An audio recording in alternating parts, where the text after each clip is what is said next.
ou supplémentaires sur Mac que notre session principale. Par exemple, vous avez votre ordinateur que vous utilisez avec une session personnelle, où vous souhaitez faire une session spécifique à votre travail. Il vous suffit d'aller sur vos pommes, préférences système, utilisateur et groupe.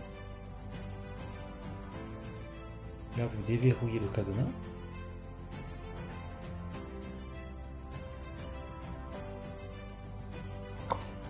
Vous appuyez sur plus.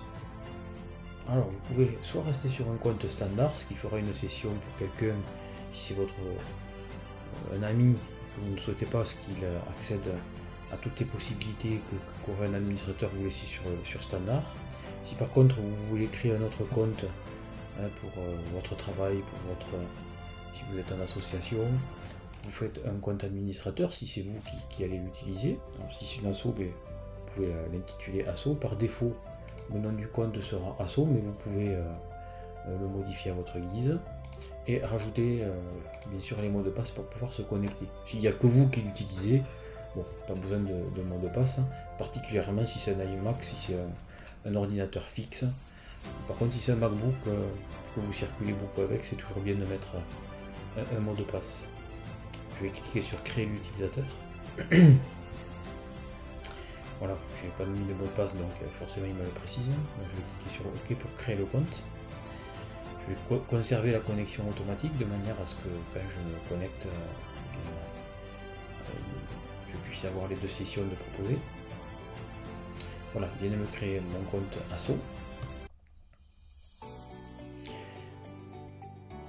Ce qu'il faut savoir, c'est que quand vous allez redémarrer vous allez rentrer dans votre nouveau compte. Vous allez redémarrer en fait comme si vous étiez sur votre Mac la première fois, sans qu'il y ait aucun réglage de fait. Le fond d'écran sera celui de base, il n'y aura aucun réglage. La seule chose à laquelle vous aurez accès, c'est aux différentes applications que vous allez pouvoir partager entre les différentes sessions.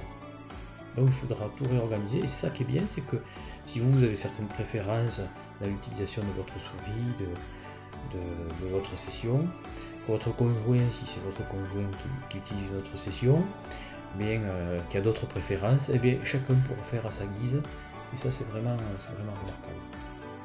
Voilà comment ça se passe quand vous avez plusieurs sessions, que vous allumez votre ordinateur, et là bien vous choisissez la session que vous souhaitez. Moi en l'occurrence j'ai une session F pour la formation, une autre PAT et puis une autre T. Voilà. Donc vous choisissez la session que vous souhaitez, et puis vous pouvez passer d'une session à l'autre tout simplement. Je vais vous montrer comment quand je vais rentrer dans ma session. Je vais aller donc dans les préférences système pour vous montrer comment permuter d'une session à une autre. Ici vous voyez j'ai un petit bonhomme qui me permet de permuter d'une session à une autre, puisque comme je vous l'ai montré j'ai 3 sessions. Et pour afficher ce petit bonhomme, il faut aller ici dans Doc et barre des menus, vous descendez ici, vous faites permutation d'utilisateur, et là il faut bien cocher cette case affichée dans la barre des menus pour pouvoir avoir ce petit bonhomme. Si je décoche, on ne le voit plus, et donc il faut bien cocher cette case et ne pas oublier de le faire. Comment supprimer une session qu'on n'utilise plus? Il suffit de venir ici en tant qu'administrateur, bien sûr déverrouiller, puisque par défaut c'est déverrouillé, puis sélectionner le compte que vous n'utilisez pas, cliquez sur moins, on va vous proposer plusieurs choses. Quand on veut vraiment tout supprimer, il suffit de cliquer sur supprimer le dossier de départ, on supprime l'utilisateur, et voilà, on reste avec l'utilisateur principal, la session principale.